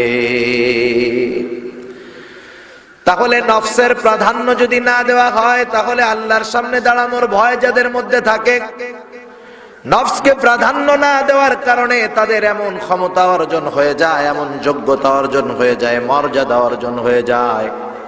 আল্লাহ তাআলা বলেন, ফাইন্নাল জান্নাতা হিয়াল মাওয়া, ওই মানুষগুলার আবাসস্থল হয় জান্নাত। তাহলে জান্নাতে যারা যাবে তারা হবে সফল, জাহান্নামে যারা যাবে তারা হবে ব্যর্থ। ঠিক কিনা বলেন? তাহলে দুনিয়া শেষ না, দুনিয়া হলো ক্ষেত। দুনিয়া কি? ক্ষেত। আল্লাহ রাসূল বলেন দুনিয়া হলো আখিরাতের ক্ষেত স্বরূপ। কৃষক তার জমিনকে পরিচর্যার মাধ্যমে যেমন ভাবে পরিচর্যা করে ফসল উৎপাদনের জন্য মেহনত করবে, 2, 3, 4 মাস পরে সে তার ফল তার জমিনের মধ্যে গেলেই পাবে। ঠিক কিনা? অনুরূপ ভাবে এই দুনিয়া হলো ঈমানদারদের ক্ষেত। এখানে যে যেমন আমল করবে, যে যেমন কর্ম করবে, তার তেমন প্রতিদান আল্লাহ তাআলা কিয়ামতের ময়দানে দিবেন। আল্লাহ রাব্বুল আলামিন কিয়ামতের ময়দানে দুনিয়া থেকে আমাদেরকে ইন্তেকালের মাধ্যমে, স্থানান্তরের মাধ্যমে দুনিয়া থেকে আখিরাতের পথে আল্লাহ নিয়ে যাবেন। এজন্য আল্লাহ তাআলা জানায় দেন, হে মানুষেরা, এই দুনিয়া তোমার শেষ নয়। দুনিয়া থেকে মৃত্যু নামক সুধা পান করে তোমাকে দুনিয়া থেকে বিদায় নিতে হবে। আল্লাহ রাব্বুল আলামিন এই জন্য বলেন, কুল্লু নাফসিন যায়িকাতুল মাউত, প্রতিটি প্রাণকে মৃত্যুর স্বাদ আস্বাদন করতেই হবে। মৃত্যু এটা প্রতিটা মানুষেরই হবে, প্রতিটা প্রাণের মৃত্যু হবে। কবি কত সুন্দর কথা বলেন, মাউতু কাসিন কুল্লু নাফসিন শারিবুন কবরু বাইতিন কুল্লু নাসিন দাখিলুন। প্রতিটা প্রাণকে মৃত্যুর স্বাদ আস্বাদন করতেই হবে। আসার একটা ধারাবাহিকতা আছে, যাওয়ার কোনো ধারাবাহিকতা আছে নাকি? যাওয়ার কোনো সিরিয়াল নাই। অনেক সময় দাদা নানার আগে তার নাতি মারা যায়, যায় না? আসার সিরিয়াল আছে, যাওয়ার কোনো সিরিয়াল নাই। মৃত্যু যেহেতু অবধারিত সত্য একটা বিষয়, নাস্তিক আল্লাহ তাআলাকে অস্বীকার করে, কিন্তু মৃত্যুকে অস্বীকার করার উপায় আছে নাকি? উপায় নাই। এই জন্য মৃত্যু হলো ইউনিভার্সাল ট্রুথ, চিরন্তন সত্য। নাস্তিক, মুরতাদ, হিন্দু, বৌদ্ধ, খ্রিস্টান, মুসলমান সবাইকেই মরতে হবে। কিন্তু কে সৌভাগ্যশীল? যেই লোকটা ঈমান নিয়ে দুনিয়া থেকে যেতে পারবে, ওই লোকটাই হবে ভাগ্যবানদের মধ্যে অন্যতম। এজন্য নবী আমার এক হাদিসের মধ্যে বলেন, যার শেষ কথা হবে লা ইলাহা ইল্লাল্লাহ, সে জান্নাতে প্রবেশ করবে। সুবহানাল্লাহ। এখন যদি আমরা চিন্তা করি, সুযোগ তো আছেই। এখন গুনাহ টোনা যা করার করি, যখন ভাব বুঝবো যে মরে যাচ্ছি ভাব, মরে যাচ্ছি ভাব, এই সময় কালিমা পড়বো, জান্নাতের বাসিন্দা হয়ে যাবো। এত সহজ না। কারণ প্রতিটা মানুষের মৃত্যুর সময় শয়তান তার সব বাহিনী নিয়ে তার কাছে হাজির হয়ে যায়। সে প্রচেষ্টা করে কেমন করে একে বেঈমান বানায় দুনিয়া থেকে পাঠানো যায়। কারণ শয়তান খুব ভালো মতো জানে, দুনিয়ার মধ্যে যত নেক আমল করুক না কেন, বেঈমান বানায় যদি দুনিয়া থেকে পাঠানো যায়, সারা জিন্দেগির নেক আমল বাতিল, ওর ঠিকানা হয়ে যাবে জাহান্নাম। এই জন্য দুনিয়ার মধ্যে যারা মুমিন, ইমানদার মুমিন, স্বভাবত দুনিয়ার মধ্যে স্বাভাবিকভাবে দুই শ্রেণীর মানুষ হয়। মুমিনদের মাধ্যমেও দুই শ্রেণীর মানুষ হয়। একদল হয় দিনদার, আর এক দল হয় দুনিয়াদার। দুনিয়াদার কবরের মধ্যে এক ঠ্যাং যাওয়ার পরেও দুনিয়া নিয়েই চিন্তা করতে থাকে। আর দিনদার ও সব সময় চিন্তা করে কেমন করে ঈমানের সাথে মারা যাওয়া যায়। এই জন্য দেখবেন যারা মুরব্বী হয়ে গেছে, দাড়ি পেকে গেছে, চুলগুলা পেকে গেছে, আপনি আমি যদি জিজ্ঞাসা করি, চাচা এখন তো আপনি আপনার দুনিয়ার জিন্দেগির শেষ দিকে চলে আসছেন, চাচা দুনিয়ার এই শেষ মুহূর্তে আপনার কি চাওয়া? অধিকাংশ দিনদার মুরব্বীর একটাই জবাব, দুনিয়ায় যা হলো, আল্লাহ বহুত কিছু দিয়েছে, এখন আল্লাহ তাআলার কাছে সর্বশেষ একটা চাওয়া, আল্লাহ তাআলা জানি আমাকে ঈমানের সাথে মৃত্যু দান করে। এই দোয়াটাই অধিকাংশ মুরব্বী চায়। আমার দেখায় আইসা বলে, হুজুর দোয়া করেন। কেউ দাদা হইলে বলে, দাদা দোয়া করে যেন ঈমানের সাথে মরতে পারি, এখন আর কিছু চাওয়ার নাই। সেম বয়সী ওই মুরব্বীর মতো একজন দুনিয়াদার হাসপাতালের বেডে শুয়ে আছে, নাকের মধ্যে অক্সিজেন লাগানো, ঠিক মতো শ্বাসও নিতে পারে না। যায় যদি জিজ্ঞাসা করা হয়, চাচা বলা যায় না হায়াত মউত কোন সময় চলে আসে, মৃত্যু কোন সময় চলে আসে, হায়াত মউতের কথা বলা যায় না। দুনিয়ার এই শেষ মুহূর্তে আপনার কি আশা? ও বড় একটা হতাশার সুরে হাই ছেড়ে বলে, হায় রে ভাই, আমার তো 5টা সন্তান, 4টাকে ঢাকা শহরে 4টা বাড়ি বানায়া দিলাম, ছোট ছেলেটার জন্য বাড়ি বানাইতে পারলাম না। মরার আগে যদি ছোট ছেলেটারে আর মেয়ে 2টারে বিয়া দিয়া যদি মরতে পারতাম, কবরে গিয়াও শান্তিতে থাকতে পারতাম। এই বেটা সারা জীবন দুনিয়াদারি কইরা মরার আগেও কেমন কথা, ও যদি ওর মাইয়া কোটা বিয়া দিতে পারে আর ছেলের আর একটা বাড়ি বানায় দিতে পারে, ও কবরে যায় শান্তিতে থাকতে পারবে। যেই লোকটা সারা জীবন আল্লাহর গোলামি করলো, ও মরার সময় ঈমান নিয়ে মরার টেনশনে বাঁচে না। আর ওই দুনিয়াদার কয় বাড়ি আর একটা বানায় দিতে পারলে মইরাও শান্তি পাইতাম। চিন্তা করছেন অবস্থা? সেই জন্য শয়তান চেষ্টায় থাকে কেমন করে বেঈমান বানানো যায়। তার পরিপূর্ণ সব সেনাবাহিনী নিয়ে সর্বশেষ মৃত্যুর সময় আক্রমণ করে, জানি জবান দিয়া কালিমা বের না হয়। কিন্তু আল্লাহ তাআলা ওই সমস্ত দিনদার আল্লাহর বান্দা যারা সারাটা জীবন আল্লাহর গোলামি করেছে, যারা তাদের জন্য ওই কঠিন মুহূর্তে আল্লাহ তাআলা তার পক্ষ থেকে সাহায্য পাঠায়া দেয়। যারা সরকারি চাকরি করে, সরকারি চাকরি ৬২ বছর বয়স পর্যন্ত চাকরি করে, তাই না? চাকরি শেষ হওয়ার পরে ৬২ বছর পর্যন্ত সরকার তারে বেতন দেয়, 2 ঈদে বোনাস দেয়, মাস শেষে আবার রেশন দেয়। এত কিছু দেওয়ার পরেও যখন চাকরি শেষ হয় বড় অঙ্কের একটা টাকা দিয়ে বাড়ি পাঠায় দেয়, ঠিক না? কারণ জানে ৬২ বছর পর্যন্ত যেই লোকটারে খাটাইছি এরপরে ওর আর কিছু নাই, খাটতে পারবে না। বাকি 2, 4, 10, 20 বছর যা বাঁচে যেই টাকা দেয় বসে বসে খাইতে পারবে, ঠিক কিনা বলি? এই ৬২ বছর সরকারের গোলামি করার কারণে সরকার খুশি হয়ে তাকে বড় উপহার দেয়, জানি বাকি জিন্দেগি ঘরে বসে খাইতে পারে, টেনশন না করতে হবে। সরকারের যথাযথ গোলামি করার পর এই লোকটার যখন চাকরি থাকবে না, বিপদের সময় সরকার তাকে সহযোগিতা করলো, বড় অঙ্কের টাকা দিল। আর আরশে আজিমের মালিক তিনি হলেন রাজ্জাক, তিনি হলেন আমার আপনার খালিক। আল্লাহ রব্বুল আলামিনের গোলামি একটা মানুষ জিন্দেগি ভর করবে, আর মরণের সময় শয়তান তাকে বিপদে ফালানোর চেষ্টা করবে, আর আল্লাহ তাআলা তার এই গোলামকে সহযোগিতা করবে না, এটা হতে পারে না।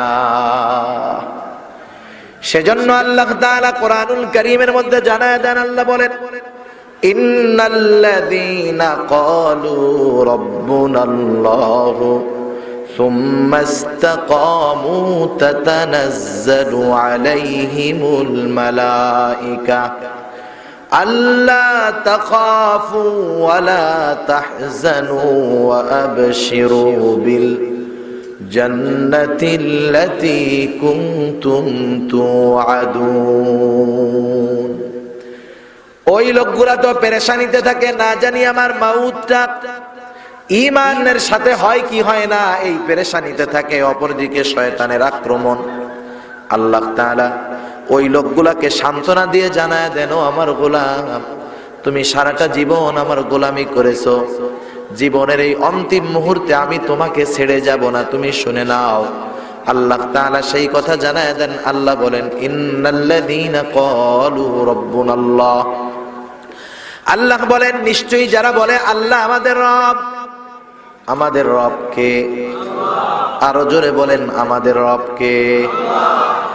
যে বলে আল্লাহ আমার রব, তার গোটা জিন্দেগিতে আল্লাহর হুকুম মানবে সব, ঠিক কিনা?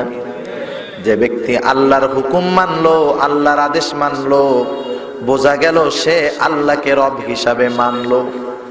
কিন্তু মুখ দিয়া বলল আল্লাহ আমার রব, কিন্তু কামকাজ যা করে খুশি হয় শয়তান। বলেন তো এই লোকটার মৌখিক স্বীকৃতির কোনো দাম আছে নাকি? মৌখিক স্বীকৃতির কোনো দাম নাই। কারণ যার মুখে ঈমান আছে অন্তরে নাই, এর নাম হলো মুনাফিক। সমাজে অনেক মানুষ এমন আছে যারা আল্লাহকে রব বলে কিন্তু কাজ করে সব শয়তানের, আছে না নাই? ওই লোকগুলার জন্য আল্লাহ বলেন নাই। আল্লাহ তাআলা বলছেন ওই লোকগুলার জন্য যারা আল্লাহকে রব বলার পরে রবের সব আদেশ মেনে নেয়। দুনিয়ার ভিতরে যত বিপদ আসুক না কেন, শরীয়তের উপরে চলার কারণে যত কষ্ট আসুক না কেন, সুন্নাতের উপরে চলার কারণে যত কটু কথা মানুষ বলুক না কেন, দাড়ি রাখছে যুবক মানুষকে চাচা বলুক, ও এটারে কিছু মনে করে না। অভাবে পড়ে 3 বেলার জায়গায় 2 বেলা খায়, তবু হারাম খায় না। দ্বীনের উপরে তার জিন্দেগি অতিবাহিত করে। বিপদে আপদে আল্লাহর আদেশের অমান্য করে না, ইস্তেকামতের উপরে থাকে। আল্লাহ বলেন সুম্মাস্তাকামু, আল্লাহকে রব বলে স্বীকার করার পরে এই কথার উপরে অটল থাকে, আমলের উপরে অটল থাকে। এইভাবে যারা তাদের জীবনকে অতিবাহিত করে, ওই মানুষগুলা যখন জীবনের অন্তিম সময় পৌঁছায়া যায়, শয়তান তাদের কাছে আসে তাদেরকে বেঈমান বানানোর জন্য। আল্লাহ বলেন ওই মানুষগুলার কোনো চিন্তা নাই, তাদের জন্য আমি কি করি। আল্লাহ বলেন সুম্মাস্তাকামু তাতানাজ্জালু আলাইহিমুল মালাইকা। আল্লাহ রাব্বুল আলামিন আসমান হতে ফেরেশতার বাহিনী তার কাছে পাঠায় দেয়। এইবার ওই লোকটা ফেরেশতাদের যে আশা, ফেরেশতারা তাদের কাছে তার কাছে যে আসে, এই অনুভব তার মধ্যে হয়। সে বুঝতে পারে যে আমার কাছে আল্লাহর সেনাবাহিনী এসে গেছে। ফেরেশতারা আয়েশা ওই ঈমানদার বান্দাকে বলতে থাকে, আল্লাহ তাখাফু ওয়ালা তাহজানু, হে আল্লাহর বান্দা তুমি ভয়ও পেও না, চিন্তাও করো না, শয়তান তোমার কোনো ক্ষতি করতে পারবে না। তুমি চিন্তা করো না, পরকালে তোমার কোনো টেনশন নাই। ওই লোকটার চিন্তাকে দূর করার জন্য ওই লোকটাকে ফেরেশতারা জান্নাতের সুসংবাদ জানায়া দেয়।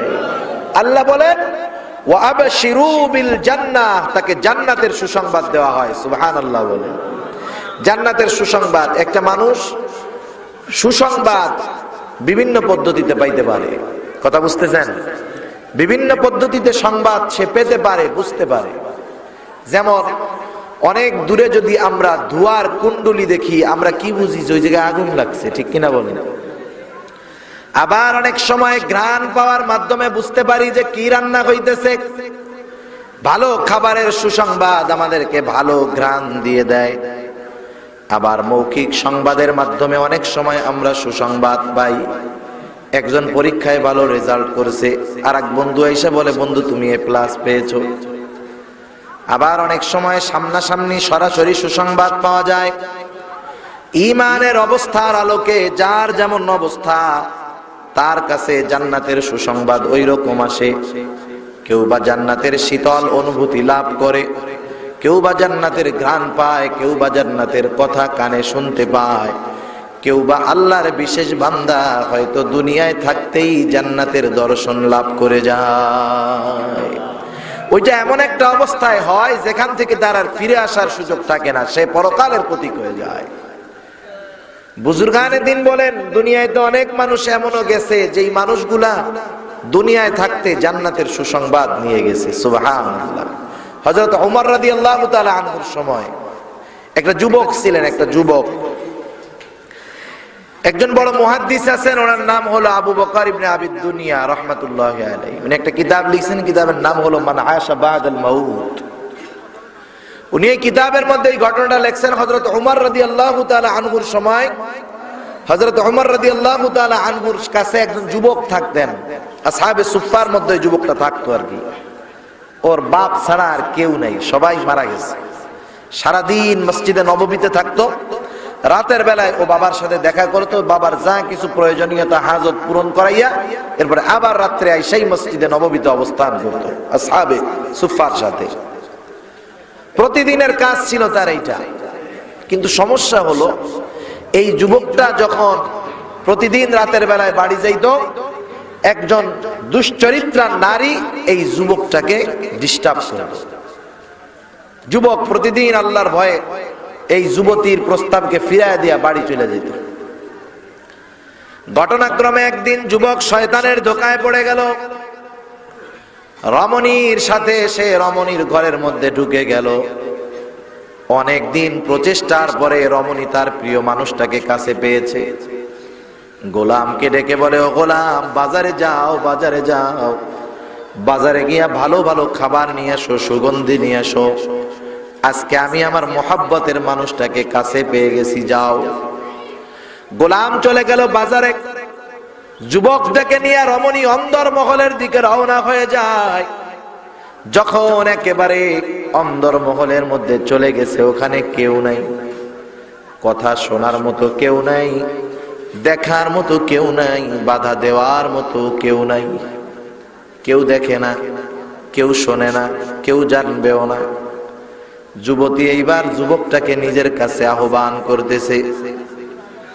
হঠাৎ করে যুবকটা অজ্ঞান হয়ে জমিনের উপরে পড়ে গেল। রমণী বারবার চেষ্টা করার পরেও যুবকটার জ্ঞান ফিরে না, হুঁশ ফিরে না। বলেন তো, যুবতীর মনে যেই আনন্দ ছিল, যুবকটা যখন অজ্ঞান হয়ে গেল, বেহুশ, আনন্দ আছে না গেছে? এখন তো যুবতীর চিন্তা, যদি এটা আমার ঘরের মধ্যে মরে, মার্ডার কেসের আসামি। গোলাম যখন বাজার থেকে আসছে, গোলামকে ডেকে বলে, ও গোলাম, অবস্থা তো খারাপ, যুবক বেঁচে আছে না মারা যায় বলা যায় না, ধর এটারে ধরাধরি করে বাইরে রেখে আসি। পাশেই ছিল যুবকের বাড়ি। রাতের আধারে দুইজনে ধরাধরি করে যুবকটাকে যুবকের বাবার ঘরের সামনে ফালায় রাখছে। প্রতিদিন যুবকটা আসে, বাবার খেদমত করে চলে যায়। আজকে রাত বাড়তেছে, সন্তানের খবর নাই। বৃদ্ধ বাবা পেরেশান হয়ে গেছে, কি ব্যাপার, ছেলেটা কেন আসলো না? বৃদ্ধ মানুষ দরজাটা খুলে ছেলের খবর নেওয়ার জন্য মসজিদে নববীর দিকে যাবে। দরজা খুইলা যখন দেখে তার আদরের সন্তান তার ঘরের সামনে অজ্ঞান হয়ে আছে। আশেপাশের লোকগুলাকে ডাক দিল, ধরাধরি করে যুবককে ঘরের মধ্যে নেওয়া হলো। দীর্ঘ সময় পর যুবকের হুঁশ ফিরল। মানুষেরা জিজ্ঞাসা করে, যুবক তুমি এইখানে কেমন করে আসলা, অজ্ঞান তুমি কেমন করে হলা? যুবকের কথার কোনো জবাব নাই, শুধু কান্না করে। দীর্ঘ সময় ধরে কান্না করতেছে। আর একজন লোক জিজ্ঞাসা করে, যুবক কি ঘটনা ঘটছে, তুমি আমাদেরকে বলো, তুমি কেন কান্না করতেছো? এবার ওই যুবকটা বলতেছে, চাচা ঘটনা হলো এইটা, ওই মহিলা আমাকে প্রতিদিন কুপ্রস্তাব দিত, আমি ফিরে যেতাম। কিন্তু আজকে হঠাৎ করে আমার নফসের জানি কি হলো, শয়তানের ধোকায় আমি যুবতীর ঘরের মধ্যে চলে গেলাম। একেবারে অন্দর মহলে যখন গেলাম, হঠাৎ করে আমি অজ্ঞান হয়ে গেছি। এরপরে আমার আর কিছু মনে নাই। এইবার মুরব্বী বলতেছে, সর্বশেষ হালতটা কি ছিল? তুমি যে অজ্ঞান হইলা কেন? ওখানে কি কেউ তোমারে দেখতে পাইতো? বলে না। কেউ তোমার কথা শুনতে পারতো না, কেউ তোমাকে বাধা দিতে পারতো না। তাইলে কেন তুমি ওখান থেকে ফিরলা আর অজ্ঞান হয়ে গেলা? সর্বশেষ তোমার কি মনে আছে? যুবকটা এবার বলে, চাচা আমি অজ্ঞান হওয়ার আগে আমার শুধু একটা কোরআনের আয়াত মনে পড়ছে, এতটুকুই। এরপরে আমার আর কিছু মনে নাই। মুরব্বী জিজ্ঞাসা করে, সেই আয়াতটা কি একটু আমাদেরকে শোনাও। যুবক বলতেছে, আমার মনে পড়ছে, ইন্নাল্লাযীনা তাকাউ ইযা মাসসাহুম তাইফুম মিনাশ শাইতানি তাযাক্কারু ফাইযা হুম মুবসিরুন। যারা আল্লাহ তাআলাকে ভয় করে, কিয়ামতের দিনকে ভয় করে, আল্লাহর সামনে দণ্ডায়মান হওয়া কি ভয় করে, সর্ব অবস্থায় আল্লাহ তাআলার ভয় হৃদয়ের মধ্যে স্থাপন করে রাখছে, এমন লোকগুলাও তো মানুষ। মানুষ মাত্র ভুল হতে পারে, শয়তানের ধোকায় পড়তেই পারে, স্বাভাবিক। এমন মানুষগুলা যখন শয়তানের স্পর্শে গুনার পাপের মধ্যে লিপ্ত হয়ে যায়, এই মানুষগুলা যখন গুনার দিকে ধাবিত হয়ে যায় শয়তানের ধোকায়, আল্লাহ রাব্বুল আলামিন তখন ওই মানুষগুলার অন্তরের মধ্যে আল্লাহর ভয়কে পুনরায় জাগ্রত করে দেয়। তাদের আল্লাহর কথা স্মরণ হয়ে যায়, তাযাক্কারু, আল্লাহর ভয় তাদের অন্তরের মধ্যে পুনরায় জাগ্রত হয়ে যায়। এটা স্বয়ং আল্লাহ তাআলা করেন।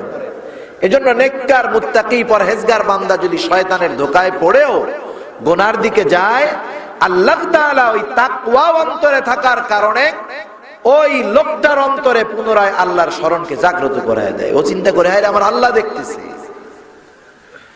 আল্লাহ দেখতেছে, এমন গুনার দিকে আমি যাচ্ছি, এই চিন্তায় সে হতাশ হয়ে যায়। এই যুবকটা আল্লাহর কথা মনে পড়ে গেছে, তাযাক্কারু ফাইযা হুম মুবসিরুন। আল্লাহর কথা স্মরণ হওয়ার কারণে ওই লোকটার চোখের উপরে যেই গুনার পর্দা পড়ে গিয়েছিল, সেই পর্দাটা সরে যায়। তারা দৃষ্টিশক্তি ফিরে পায়, ভালো মন্দ নির্ণয় করার ক্ষমতা ফিরে পায়। গুনাহ যত বড় হোক না কেন, গুনার থেকে ফিরে আসার মতো হিম্মত তাদের মধ্যে হয়ে যায়। লোকটা এবার, ছেলেটা এবার কান্না করে ওর আব্বারে ওসিয়ত করতেছে, আব্বা আমি যদি এই রাতের বেলায় মারা যাই, আপনার কাছে আমার ওসিয়ত হলো আপনি রাতের মধ্যেই আমাকে দাফন করে দিবেন। ঘটনাক্রমে যুবকটা রাতের বেলা মারা গেল। ওসিয়ত অনুযায়ী সন্তানকে বাবা রাতের মধ্যে দাফন করে দিল। পরের দিন সকালবেলায় হযরত ওমর রাদিয়াল্লাহু তাআলা ফজরের নামাজের পরে ঘুরে বসলেন। প্রতিদিন ওই যুবকটা হযরত ওমর রাদিয়াল্লাহু তাআলা আনহুর কাছে কাছে বসে, সামনে সামনে বসে। ছেলেটাকে না দেখে হযরত ওমর রাদিয়াল্লাহু তাআলা আনহু প্রশ্ন করতেছেন, কই ছেলেটা কোথায় গেল, কোথায় গেছে, খোঁজ খবর নাও। বলে গত রাত্রে বাড়িতে গেছে, এখনো ফিরে আসে নাই, ওর বাবা তো অসুস্থ ছিল। হযরত ওমর রাদিয়াল্লাহু তাআলা আনহু বলে, শোনো, একটু খোঁজ খবর নিয়ে এসো, দেখো ছেলেটার বাবার কোনো বিপদ হলো কিনা। স্বাভাবিক ব্যাপার, একটা ক্লাসে যদি 10 জন ছাত্র থাকে, যেই ছাত্রটা সবচাইতে ভালো, পড়াশোনা বোঝে, প্রতিদিনের পড়া প্রতিদিন দেয়, ও একজন যদি অনুপস্থিত থাকে, বিজ্ঞ ওস্তাদ যিনি, উনি বলেন, শোন, আজকে গতকালকের পড়া আজকে এই জায়গায় থাক, ও যেহেতু নাই, তোরা এত কিছু বুঝবি না, ও আসলে কালকে আবার সামনে পড়া দিব, ঠিক কিনা বলেন? আর যদি 9টা না থাকে, ওই বুঝমান একটা থাকে, ওস্তাদ বলে ওগুলা না থাকলে অসুবিধা নাই, তুই থাকলে হয়েছে, তুই থাক। ভালো ছাত্র, মুআদ্দাব ছাত্রের ব্যাপারে ওস্তাদের একটা নেক নজর থাকে, ঠিক কিনা বলেন? স্বাভাবিক ব্যাপার সব জায়গায়। আর যে এলাকায় যুবক মানুষগুলা ভালো হয়, নামাজি হয়, গুনার থেকে বেঁচে চলে, সুন্নাতের উপরে চলে, ওই যুবকগুলার উপরে এলাকার প্রতিটা মানুষের আলাদা একটা মহব্বত থাকে, ঠিক কিনা বলেন? কারণ বৃদ্ধকালে তো মানুষের অন্তরে এমনি আল্লাহর ভয় চলে আসে। কারণ উনি চিন্তা করে, যৌবনকালে কি শক্তি ছিল, এখন শক্তি নাই। যৌবনকালে আমি 10 মিনিটে 1 কিলো হাইটা যাইতাম, এখন 1 ঘন্টায় 1 কিলো হাঁটতে পারি না। হায়াত আমার শেষের দিক, এখন আর কিছু করার দরকার নাই, মসজিদে গিয়া বসে থাকি, ঠিক কিনা? সেজন্য যুবক যদি আবেদ হয়, তার প্রতি এলাকার প্রতিটা মানুষেরই একটি নেক নজর থাকে। যুবক মানুষ দেখতেও সুন্দর, হযরত ওমর রাদিয়াল্লাহু তাআলা আনহুর কাছে কাছে থাকে, আলাদা একটা খেয়াল ওই ছেলেটার প্রতি আছে। বলে, যাও একটু খোঁজ খবর নিয়ে আসো, কোনো বিপদ আপদ হইল কিনা। কয়েকজন চলে গেল যুবকের বাড়িতে, বাবার দরজায় টোকলা দিল, বৃদ্ধ মানুষ দরজাটা খুলতেছে, কিন্তু চোখের মধ্যে পানি। তারা জিজ্ঞাসা করতেছে, চাচা, আপনার ছেলেটা কোথায়? গত রাত্রে মসজিদে নববী থেকে বের হয়েছে, এখন পর্যন্ত ফিরে যায় নাই। এইবার মুরব্বী তাদেরকে সব ঘটনা বর্ণনা করলো যে এই ঘটনা হয়েছে, ছেলের ওসিয়ত অনুযায়ী তাকে রাতের মধ্যেই দাফন করে দেওয়া হয়েছে, এই জন্য তোমরা জানতে পারো নাই। সব ঘটনা শুনে লোকগুলা ফিরে আসলো হযরত ওমর রাদিয়াল্লাহু তাআলা আনহুর কাছে। আসার পরে বলতেছে, ওমর, তোমার কলিজার টুকরা যুবক গত রাত্রে এই ঘটনার পরে দুনিয়া থেকে মারা গেছে, তার ওসিয়ত অনুযায়ী তার বাবা তাকে রাতের মধ্যেই দাফন করে দিয়েছে। যখন শুনছে এমন একটা ঘটনা, গুনার এত কাছে গিয়া ফিরে আসছে, এই ঘটনা একটু অবাক হয়ে গেছে। হযরত ওমর রাদিয়াল্লাহু তাআলা আনহু বলতেছেন, চলো যাই, আমি যেই পথে যেখানে আজকে কাজে যাব, যাওয়ার পথেই যুবকের কবরটা বাঁধবে, চলো আমরা যুবকের জন্য একটু দোয়া করে যাব, কবরটা দেখে যাব। রওনা হয়ে গেল হযরত ওমর রাদিয়াল্লাহু তাআলা আনহু লোকদেরকে নিয়ে। পথিমধ্যে যুবকের কবর, সবাই কবর দেখতেছে আর যুবকের ব্যাপারে আফসোস করতেছে, আরে কত ভালো ছিল যুবকটা। হযরত ওমর রাদিয়াল্লাহু তাআলা আনহুর মনের মধ্যে একটা চিন্তা আসছে। আল্লাহ রাব্বুল আলামিন তো কোরআনুল কারীমের মধ্যে বলছেন, ওয়ালিমান খাফা মাকামা রাব্বিহি জান্নাতান, যারা আল্লাহর সামনে দণ্ডায়মান হওয়াকে ভয় করে তাদের জন্য 2টা জান্নাতের সুসংবাদ। কয়টা জান্নাত? 2টা জান্নাত। হযরত ওমর রাদিয়াল্লাহু তাআলা আনহুর মনের মধ্যে প্রশ্ন, এই ছেলেটা আল্লাহর ভয়ে পাপ করার সুযোগ থাকার পরেও পাপ করে নাই, এই যুবকটা কি 2টা জান্নাতের সুসংবাদ পেল কিনা? মনের মধ্যে প্রশ্ন। সবার থেকে আলাদা হয়ে গিয়া যুবকের কবরের মাথার কাছে দাঁড়াইল হযরত ওমর। এবার উচ্চ স্বরে কবরের যুবককে উদ্দেশ্য করে বলে, কবরের বাসিন্দা যুবক, আল্লাহ তাআলা তার সামনে দণ্ডায়মান হলে যেই 2টা জান্নাতের সুসংবাদ দেওয়ার কথা, তুমি কি সেই 2টা জান্নাতের সুসংবাদ পেয়েছো কিনা? সবাই চিন্তা করতেছে, যায় রে, স্বাভাবিক অনেক সময় মানুষ যখন তার প্রিয়জনকে হারায় তখন কয় না, আল্লাহ ওরে নিলাকে আমারে নিতে পারলে, বলে কি বলে না? কি মনে হয় ওই টাইমে যদি আজরাইল এসে বলে তুইও চল, ও যাবে? বলবে না, ও তো আবেগে বলছি, ঠিক কিনা বলেন? তখন আর আবেগ থাকবে না, মালাকুল মাউত যখন চলে আসবে। তার মানে আবেগে, মোহাব্বতে অনেক সময় মানুষ উল্টাপাল্টা বলে, স্বাভাবিক ব্যাপার। সবাই মনে করতেছে হয়তো যুবকটাকে হযরত ওমর বেশি মোহাব্বত করতেন, এই জন্য হয়তো জিজ্ঞাসা করতেছেন কবরের যুবক কিভাবে কথা বলবে।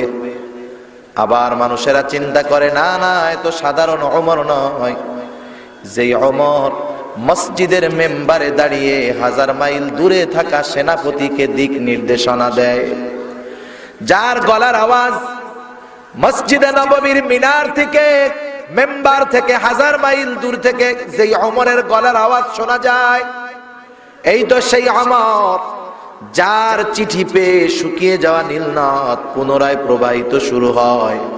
এই ওমর কবরের যুবকের সাথে কথা বলতে পারে, এটা স্বাভাবিক ব্যাপার।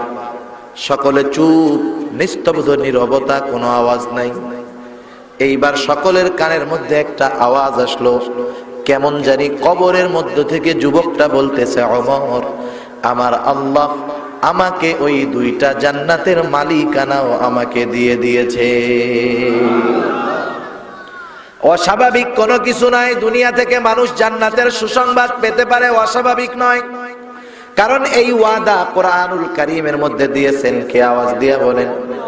মৃত্যু পথযাত্রী খাঁটি মুমিনের কাছে ওই ফেরেশতার বাহিনী এসে জানায়, ভয়ও নাই, চিন্তাও নাই, এবং তাকে আল্লাহর ওয়াদাকৃত জান্নাতের সুসংবাদ তাকে জানায়া দেওয়া হয়।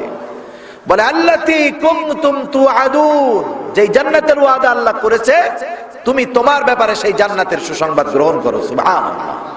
কারণ ঈমান আমল ঠিক থাকলে জান্নাতের ঘোষণা আল্লাহ 1-2 জায়গা নয়, অনেক জায়গায় দিয়েছে।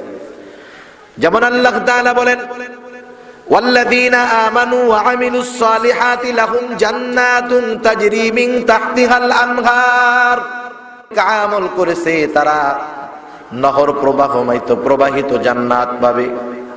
আর এক জায়গায় আল্লাহ তাআলা বলেন, ইন্নাল্লাযীনা আমানু ওয়া আমিলুস সালিহাতি কানাত লাহুম জান্নাতুল ফিরদাউসি নুজুলা।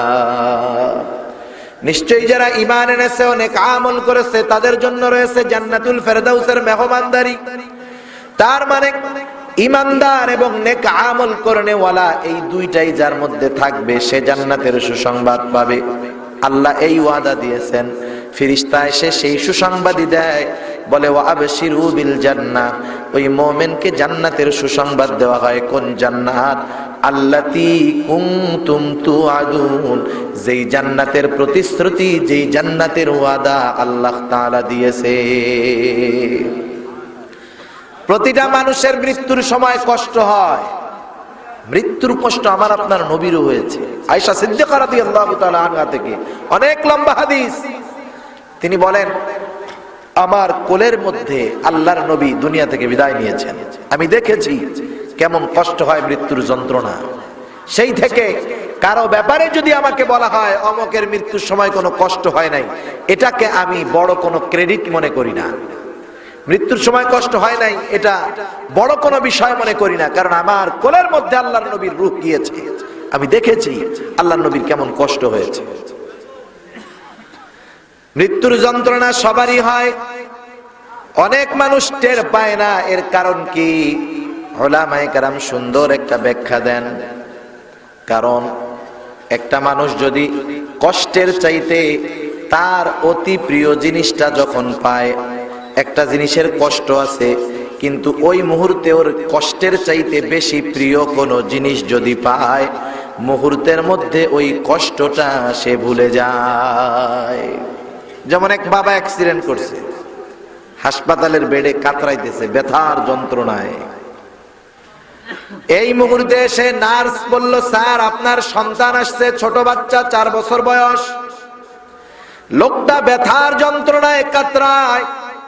এইবার তাকে যখন বলা হলো, স্যার আপনার কলিজার টুকরা সন্তান আপনার সাথে দেখা করতে আসবে, আপনাকে দেখতে চায়, বলেন তো ওই ছোট বাচ্চাটা যখন হসপিটালের ক্যাবিনের মধ্যে ঢুকে ওই লোকটাকে আব্বু বলে ডাক দিবে, আমার তো মনে হয় আব্বু ডাকটা তার কাছে এত প্রিয়, এত মজার লাগবে, মুহূর্তের ভিতরে ওই লোকটা একটু আগের যন্ত্রণা ভুলে যাবে, কোনো সন্দেহ নাই।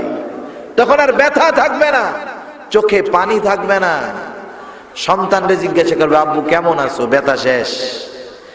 এই সন্তানকে দেখার পরে দুনিয়ার ব্যথা চলে গেল। অনুরূপ ভাবে মুমিন বান্দাকে যখন জান্নাতের সুসংবাদ দেওয়া হবে, ও জান্নাতের নেয়ামত পাওয়ার জন্য বেকরার হয়ে যাবে, রূহটা কবজ করা হবে, ওই লোকটা টেরও পাবে না, ব্যথা কিন্তু হবে, কিন্তু জান্নাত পাওয়ার আশায় ব্যথাটা সে অনুভব করবে না।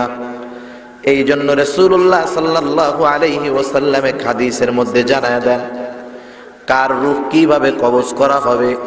নবী আমার বলেন, যখন কোন নেককার বান্দার রূহ কবজ করার সময় হয়, আসমান হতে একদল ফেরেশতা সুন্দর কাপড়ে সুঘ্রাণময় পোশাক পরে সুশ্রী চেহারায় হাতের মধ্যে নরম কাপড় নিয়া এইবার ওই নেককার বান্দার পাশে উপস্থিত হয়ে যায়, এসে বলে, ও আল্লাহর প্রিয় বান্দার রূহ, আল্লাহর রহমতের দিকে আসো।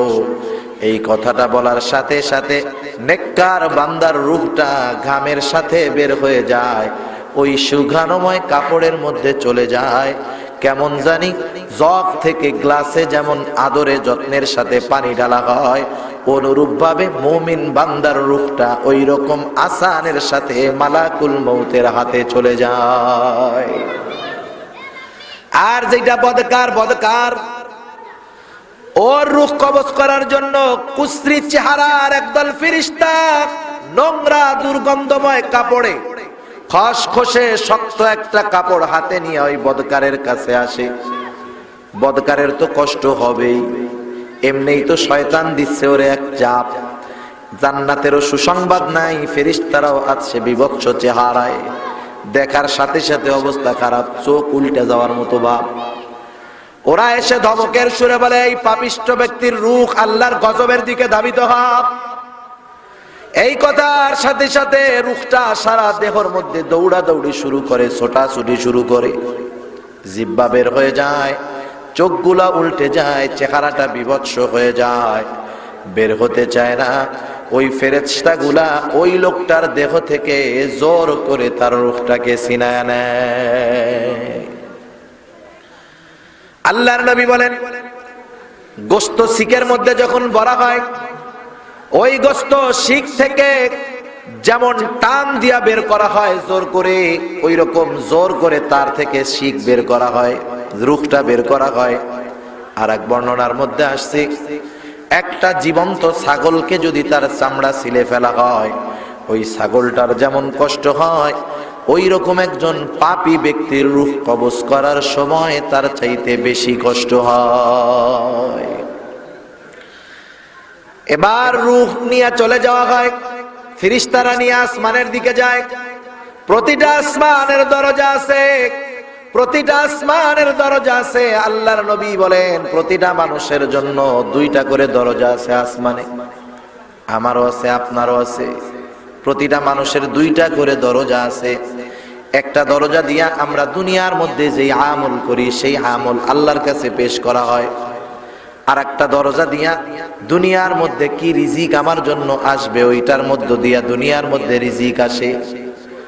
যখন কোন মুমিন বান্দা মারা যায়, আল্লাহ রাব্বুল আলামিন পবিত্র কোরআনুল কারীমের মধ্যে জানায় দেন, পাপিষ্ঠ ব্যক্তি যখন মারা যায় তার জন্য আসমানও কান্না করে না, জমিনও কান্না করে না। আল্লাহ বলেন, ফামা বাকাত আলাইহিমুস সামাউ ওয়াল আরদ।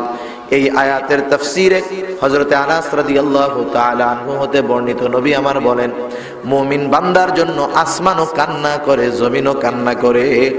এই মুমিন বান্দার জন্য যেই দুইটা দরজা, এই দুইটা দরজাও মুমিনের মৃত্যুতে কান্না করে। এই দরজাগুলো আফসোস করে, আহারে আজকে থেকে কোনো নেক আমল আমি দরজার মধ্যে দিয়ে আসবে না। রিজিকের দরজা কান্না করে, আর আমি দরজার মধ্যে দিয়া ওই নেককার বান্দার জন্য কোনো রিজিক যাবে না।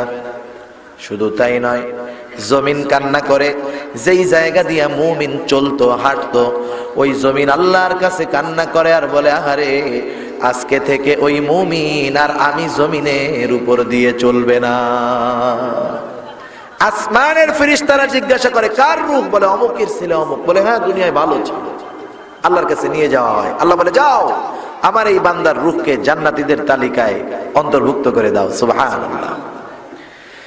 এবার ওই মুমিন বান্দাকে আমরা সুন্দর মতো গোসল করায়া, কাফন পরায়া, জানাজা পড়ায়া মসজিদ কবরের মধ্যে রাখি। কবরের মধ্যে রাখার পর দাফন কাফন কমপ্লিট, অল্প সময়ের মধ্যে চলে আসে মুনকার নাকির। প্রশ্ন করে মার রাব্বুক ওয়া মান দীনুক। আল্লাহর নবীকে দেখায় বলে মা হাদার রাজুলুল্লাযী বুইসা ফীকুম। আর এক বর্ণনায় আসছে জিজ্ঞাসা করা হয় ওমান নবিয়্যু, তোমার নবীকে। মুমিন বান্দা সারা জীবন গোলামি করছে কার? আওয়াজ দিয়া কোন? সারা জীবন গোলামি করেছে আল্লাহর। তার রব ছিল আল্লাহ, আল্লাহর সব বিধিবিধান মেনে চলেছে। তার জন্য তো উত্তর দেওয়া কঠিন নয়। বলে আমার রব আল্লাহ। বলে তোমার দিন কি? তুমি কোন পদ্ধতিতে তোমার জীবন যাপন পরিচালিত করেছো? পরিবারকে কোন পদ্ধতিতে চালায়েছো?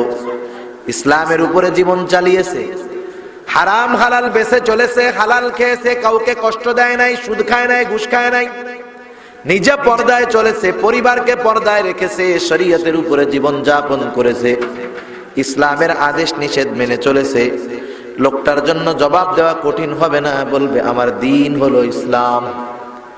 আল্লাহর নবীকে দেখায় বলা হবে, অথবা নবীর ব্যাপারে বলা হবে তোমার নবীকে।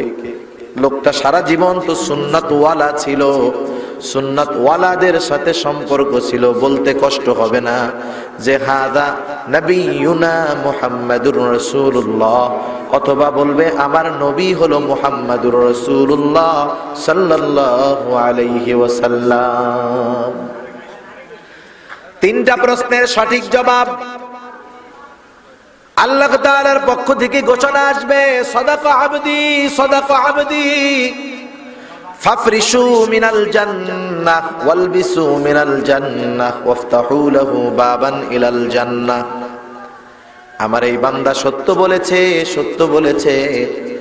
জান্নাতের পোশাক এনে তাকে পরায় দাও, জান্নাতের বিছানা তার কবরের মধ্যে বিছায় দাও, জান্নাতের সাথে তার কবরের সাথে একটা দরজা খুলে দাও। আর এক হাদিসের মধ্যে নবী আমার বলেন, তার দৃষ্টি সীমা যত দূর যায় তার কবরটাকে আল্লাহ তত দূর পর্যন্ত বিস্তৃত করে দিবে।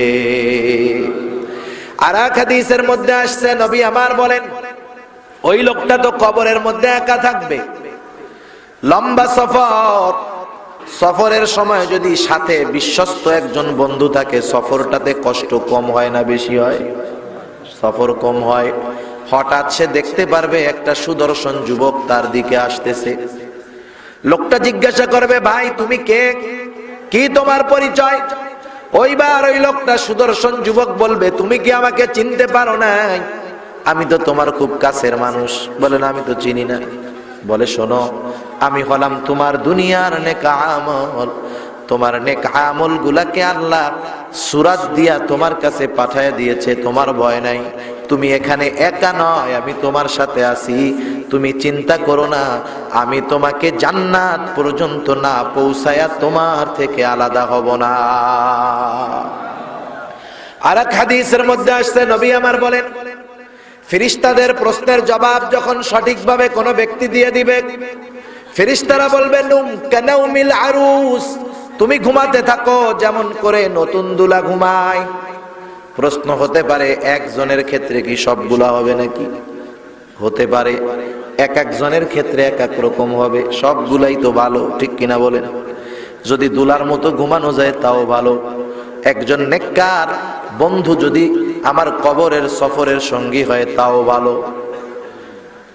এবার বদকারটাকে কবরে রাখা হবে।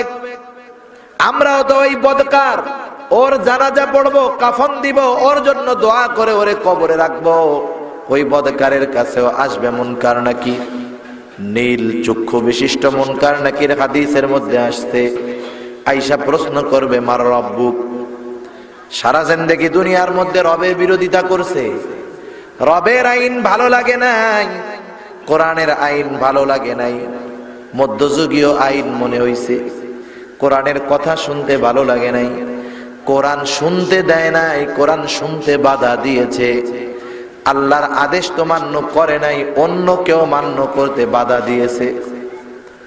ও কেমন করে জবাব দিবে আমার রব আল্লাহ? কারণ ও তো রব বানাইছে আব্রাহাম লিঙ্কনের গণতন্ত্রকে, ঠিক কিনা বলেন? ও তো রব বানিয়েছে শয়তানকে, দুনিয়াকে। ও জবাব দিতে পারবে না, ও বলবে লা আদ্রি, আমি কিছুই জানি না। এবার ওকে জিজ্ঞাসা করবে তোমার দ্বীন কি? সারা জীবন তো করেছে ইসলামের বিরোধিতা, কেমন করে বলবে আমার দ্বীন ইসলাম? ও বলবে লা আদ্রি, আমি জানি না। আল্লাহর নবীকে দেখায় বলা হবে এই ব্যক্তিকে যাকে তোমাদের কাছে নবী হিসাবে পাঠানো হয়েছিল। অথবা জিজ্ঞাসা করবে তোমার নবীকে, নবীর গন্ধ ওর কাছে পাওয়া যায় নাই, নবীর আদর্শ ওর কাছে নাই, নবীর মোহাব্বত ওর কাছে নাই। সারা জীবন সুন্নাতের বিরোধিতা করছে, সুন্নাতওয়ালাদেরকে তিরস্কার করেছে, দাড়ি টুপি পাঞ্জাবি দেখলে মেজাজটা গরম হয়ে গেছে। কেমন করে জবাব দিবে? ও বলবে লা আদ্রি, আমি কিছুই জানি না। আল্লাহর পক্ষ থেকে ঘোষণা আসবে কাযাবা আবদি কাযাবা আবদি ফাফরিশু মিনান নার ওয়ালবিসু মিনান নার ওয়াফতাহু লাহু বাবান ইলান নার। আল্লাহর পক্ষ থেকে ঘোষণা আসবে এটা মিথ্যা বলেছে, মিথ্যা বলেছে। ওকে জাহান্নাম থেকে আগুনের পোশাক এনে পরায় দাও, ওর কবরের মধ্যে আগুনের বিছানা বিছায়া দাও। কবরকে জাহান্নামের সাথে কবরের একটা দরজা খুলে দাও। নবী আমার বলেন তার কবরটা এত সংকীর্ণ হয়ে যাবে, দুই পাশের মাটি তাকে এমন ভাবে চাপ দিবে, এক পাজরের হাড় অপর পাজরের মধ্যে ঢুকে যাবে। লোকটার এত কষ্ট। ইতিমধ্যে একজন দুর্গন্ধ কুশ্রী বিভৎস চেহারার একজন লোক তার দিকে আসবে। এমনিই তো এত যন্ত্রণা, এটারে দেখে আরো যন্ত্রণা বাড়বে। বলবে এই তুমি কে? বলে তুমি কি আমাকে চিনো নাই? আমি হলাম তোমার দুনিয়ার বদআমল। আজকে এই কুশ্রী সূরাত দিয়া আল্লাহ আমাকে তোমার কাছে পাঠায় দিয়েছে। তুমি যতই আমার থেকে আলাদা হইতে চাও হইতে পারবা না। আমি তোমাকে জাহান্নাম পর্যন্ত না পৌঁছায়া তোমার থেকে আলাদা হব না। হরেক রকমের শাস্তি থাকবে কবরের মধ্যে। যার আমল যেমন, আমলের উপরে নির্ভর করে শাস্তি হবে। কারো শাস্তি হবে বড় হাতুড়ি নিয়ে একজন ফেরেশতা থাকবে কবরের মধ্যে। নবী আমার বলেন বিশাল এক ফেরেশতা, বিশাল হাতুড়ি। ফেরেশতা হলো বধির, কানে শোনে না, চোখে দেখে না। এত বিশাল একটা হাতুড়ি তার হাতে থাকবে। ওই হাতুড়ি দিয়া ওই কবরের পাপীটাকে সে আঘাত করবে, এক বাড়িতে 70 হাত মাটির নিচে চলে যাবে। আবার উঠানো হবে, আবার হাতুড়ি দিয়ে আঘাত করা হবে। আল্লাহর নবী বলেন তার হাতুড়িটা এত বড়, দুনিয়ার বড় পাহাড়ের উপরে যদি সেই হাতুড়ি দিয়ে আঘাত করা হতো, মুহূর্তের ভিতরে বড় বড় পাথরগুলা, পাহাড়গুলা ধুলায় পরিণত হয়ে যাইত। আযাব হবে, বিকট চিৎকার করবে। আল্লাহর নবী বলেন মানুষ এবং জিন ছাড়া ওই কবরের মধ্যে যে আযাব পাওয়ার পরে চিৎকার করবে, মানুষ এবং জিন ছাড়া অন্যান্য মাখলুকগুলা তার চিৎকার শুনতে পাবে। আমার কথা, নবীর কথা। কার কথা? অবিশ্বাসের সন্দেহ আসলেই বেঈমান, ঠিক কিনা বলেন? এগুলা হবে। বলতে পারেন হুজুর কবরে নয় তো সাগরের মধ্যে পয়সা মইরা পড়ে আছে, কি হবে? মূলত বিষয় হলো কবর একটা রুলস, একটা নিয়মতান্ত্রিকতা, যে মানুষকে দাফন করার একটা জায়গা। মূল জগৎটা হলো আলমে বরজখ, যেটা মানব চক্ষুর অন্তরালের একটা জগৎ। আমরা ওই তাদের জগৎটা আমরা দেখতে পাই না। তাদের জগতে এখান থেকে যখন স্থানান্তরিত হয়ে আমরা দুনিয়া ত্যাগ করব, আলমে বরজখে যাব, ওইখানে সুখ আছে, শান্তি আছে, কষ্ট আছে, আযাব আছে কিয়ামতের আগ পর্যন্ত। এটা আমাদের চোখের অন্তরালে। কেউ যদি পানির মধ্যে পচে, তার শাস্তি, তার শান্তি আল্লাহ তাআলা ওই জায়গায় ব্যবস্থা করবে। সেজন্য শুধু যে আযাব কবরে দিলেই হবে, কবরে না দিলে হবে না, বিষয়টা এমন নয়। মূল বিষয় হলো আমরা দুনিয়া থেকে স্থানান্তরিত হব, আলমে বরজখের মধ্যে প্রবেশ করব। ওইখানেই আমার দুনিয়ার আমল অনুযায়ী সাইজ অথবা শান্তি শুরু হয়ে যাবে। সেজন্য আমাকে আপনাকে ঈমানের সাথে মারা যায় কিভাবে সেই চিন্তা করতে হবে। আল্লাহ তাআলা সেই জন্য মৃত্যুর সংবাদ আমাদেরকে জানায় দিয়ে বলেন, দুনিয়ার মানুষ, এই দুনিয়া কিন্তু চিরস্থায়ী নয়, ক্ষণস্থায়ী। মৃত্যুর সুধা তোমাকে একদিন পান করতেই হবে। আল্লাহ বলেন, কুল্লু নাফসিন যায়িকাতুল মাউত, মৃত্যুর সুধা প্রতিটা প্রাণী পান করবে। কেন করবে? কারণ এই দুনিয়াই শেষ নয়, এই দুনিয়ার নেক আমল বদ আমলের হিসাব আল্লাহ তাআলা নিবেন, এটাও অন্যতম একটা কারণ।